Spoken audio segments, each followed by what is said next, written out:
അപ്പോ അങ്ങനെ ആരുമല്ല ഇവിടെ. ഈ നിർമ്മാണ തൊഴിലാളി, കശുവണ്ടി തൊഴിലാളി, പാചക തൊഴിലാളി, അംഗനവാടി വർക്കർ, ആശാ വർക്കർ, ഇവരെല്ലാം ഇല്ലാതൊരു കേരളമുണ്ടോ? പിന്നെ ഏത് കേരളത്തെ അവർ ഉദ്ധരിച്ചു എന്നിവർ പറയുന്നത്? ഏത് കേരളത്തെ ഉദ്ധരിച്ച കാര്യം പറയുന്നത്? ഇവരാരും ഇല്ലാത്ത ഒരു കേരളമുണ്ടോ?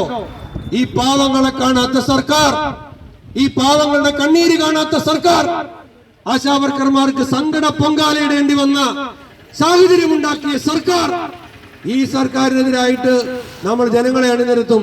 ഈ പാചക തൊഴിലാളികൾക്കൊപ്പം നിൽക്കും.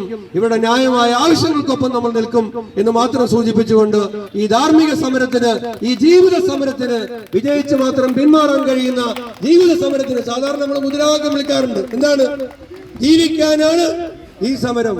ചില മുദ്രാവാക്യമൊക്കെ ചുമ്മാതെയും വിളിക്കാറുണ്ട്. ഗസറ്റഡ് ഓഫീസർമാരും പറയാറുണ്ട് ജീവിക്കാനാണ് ഈ സമരം.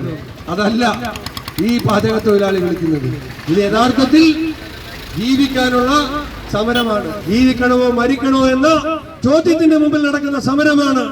ആ സമരത്തിന്റെ കരുത്ത് വർദ്ധിക്കുമെന്നുള്ള കാര്യത്തിൽ യാതൊരു സംശയവുമില്ല. ഈ ധാർമ്മിക സമരം ഉദ്ഘാടനം ചെയ്തതായി അറിയിക്കുന്നു.